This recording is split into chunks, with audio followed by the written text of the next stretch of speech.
Hola, hoy estamos aquí con el hermano Manel Mendoza, que ha venido desde Ginebra, de la oficina de Ginebra del FMSI, y bueno, nos va a contar un poco cuál es el trabajo del FMSI y qué es el FMSI, y para que todos lo conozcamos aquí en España.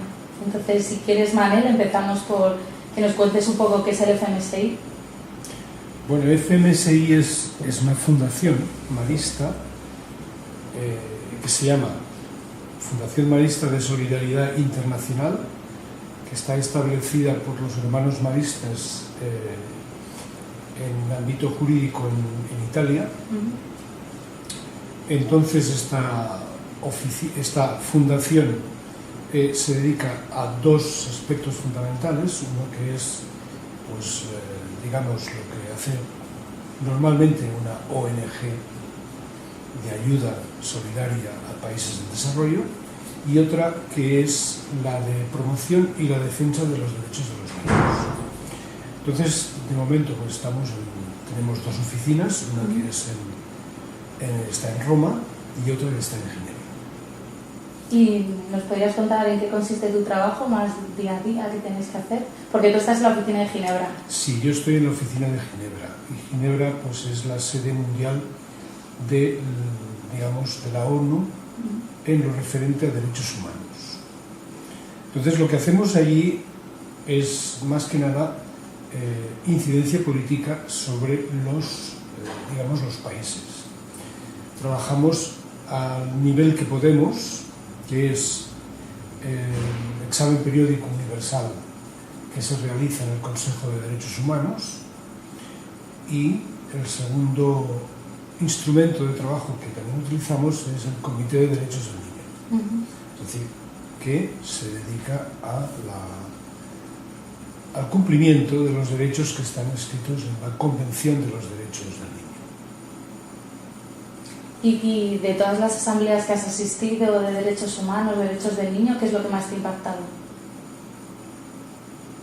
¿Qué es lo que más me ha impactado?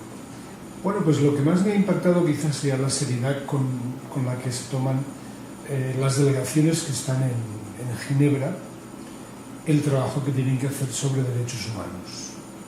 Y, por otra parte, la seriedad con que trabajan los miembros del Comité de Derechos del Niño, su implicación para que cada país ponga en marcha todo lo que se refiere a fortalecer los derechos del niño. Es decir, nosotros, cosa que tenía que haber explicado un poco antes, nosotros nos encargamos, o hacemos por nosotros mismos o en coalición con otras organizaciones, sean ONGs o fundaciones, nos encargamos de presentar informes al Consejo de Derechos Humanos o al Comité de Derechos de los Niños. Estos informes explican la situación de los derechos humanos en los países determinados para que sean examinados ya por el Consejo de Derechos Humanos en el sistema del examen periódico universal, o por el Comité de Derechos del Niño, o bien por otros comités que pertenecen a otras convenciones fundamentales que tienen Naciones Unidas. ¿Y ha habido logros o avances en los derechos de los niños? Pues yo diría que sí, pero claro, no es que se vea mucho. Hombre, te podría citar, por ejemplo, que hasta el año 2008, desde que se puso en marcha los Objetivos del Milenio, 14 millones de niños más van a clase, ¿no? O asisten a una escuela. No es que sea un avance significativo, pero es un avance. Otro avance es que, por ejemplo, las vacunas, la triple vacuna de la difteria, el tétanos y el tifus, se ha extendido hasta un 90%. Por otra parte, se han disminuido las muertes por sarampión o por otras enfermedades que en un país desarrollado se dice que están, están erradicadas, o bien las muertes por paludismo, con el simple hecho de que los niños y sus familias puedan utilizar mosquiteras tratadas con insecticidas. ¿Se ha logrado? Pues sí que se ha logrado, yo diría que sí. Y los países, por lo menos en el ámbito en el que estamos trabajando, pues sí se notan avances. Son lentos, pero se notan avances. Ahora, bueno, queda a partir del 2008, pues es cuando estalla la crisis a nivel mundial y se teme que los avances que se han realizado hasta el momento, pues se vaya un poco hacia atrás o no se avance a la velocidad que se tiene que avanzar. Pero también hay que decir que quedan muchos desafíos por lograr. Y para el cumplimiento de estos desafíos, en base a los derechos de los niños, ¿cuál es el mayor obstáculo que está impidiendo que se logren los objetivos que había? El mayor obstáculo es siempre la pobreza. Es decir, si hay pobreza, no habrá educación. Si no hay educación, no hay desarrollo. No hay promoción de la persona humana. Y la persona humana siempre se quedará pues donde está, en el mismo sitio, sin salir, digamos, de su, entre comillas, poblado, sin acceder, digamos, a una vida más digna y, bueno, viviendo pues como viven ahora sus padres. Eso es lo peor que existe hoy día y que, bueno, existirá. ¿Y la mayor fuente de esperanza? La mayor fuente de esperanza. Bueno, pues aquí yo diría, la mayor fuente de esperanza, yo diría que es la propia esperanza. Sí, la propia esperanza de decir, bueno, el ser humano cumple todos los derechos consigo mismo y con los demás para que todos tengan sus mismos derechos. O sea, ¿por qué yo o nosotros que hemos nacido en un país desarrollado tenemos unos derechos que no tienen los que viven en países que no están desarrollados, ¿no? ¿Por qué yo pude ir a la escuela y tengo una formación universitaria?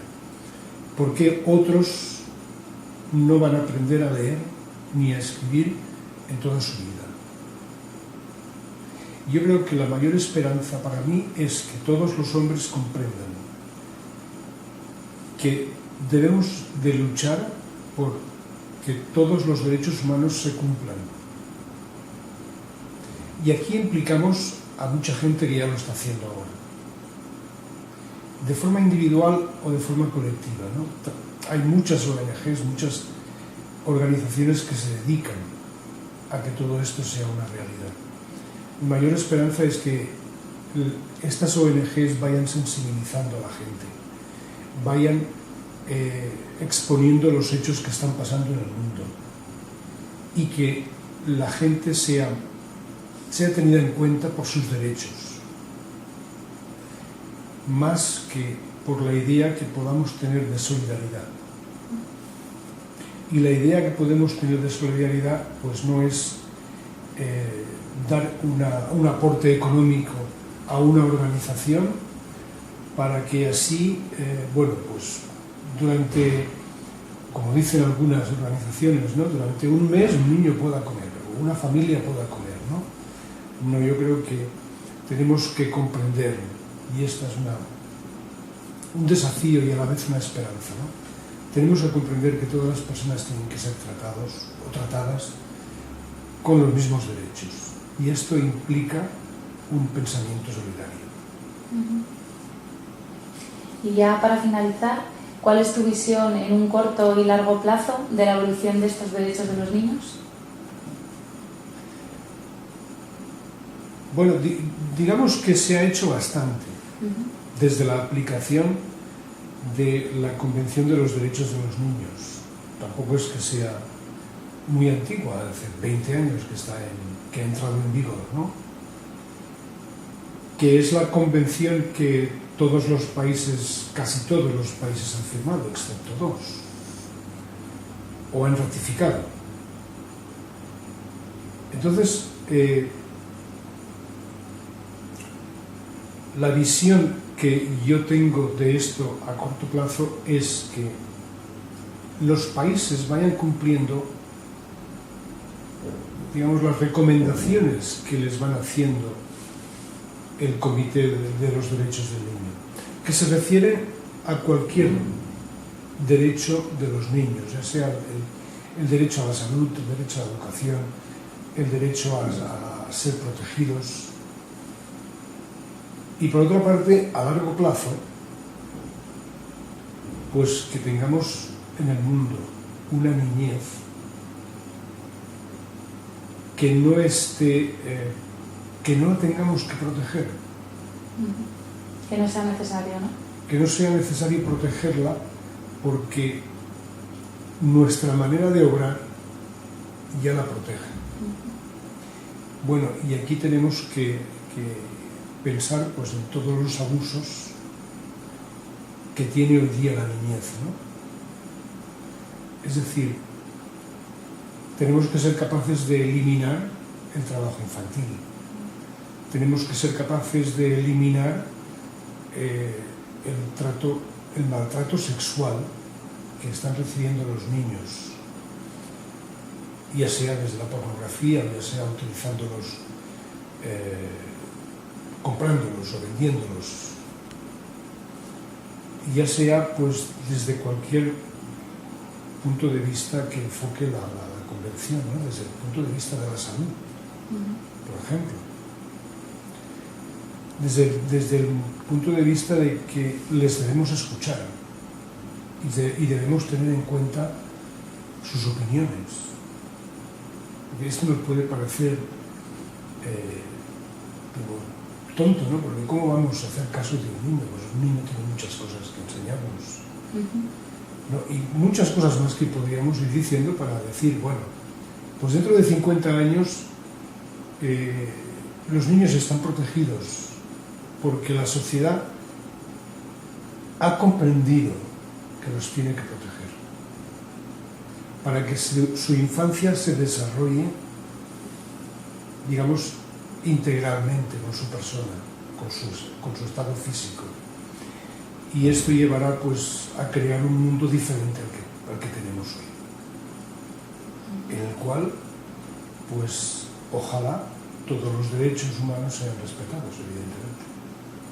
Ojalá, ojalá. Ojalá lleguemos a este estado de decir, bueno, pues no hacen falta los tratados internacionales porque la sociedad se sabe respetar a sí misma.